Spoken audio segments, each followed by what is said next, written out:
এই যে এই গিনি স্কোয়ারগুলো আমি কিভাবে বানালাম আজকে সেটাই তোমাদের ভিডিওর মাধ্যমে দেখাবো।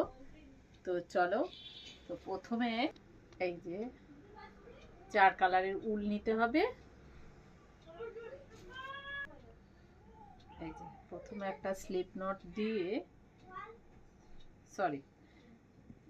করে নিতে হবে। দিয়ে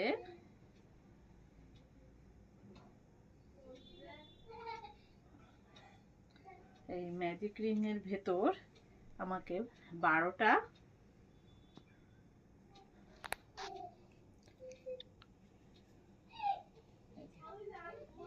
ডবল কুশে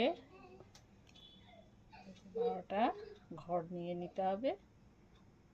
2 3, ইচ্ছে করলে এই ম্যাজিক রিংটা একটু ছোট করে 3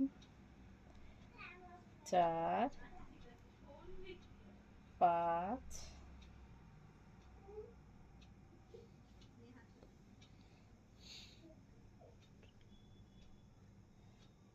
6 7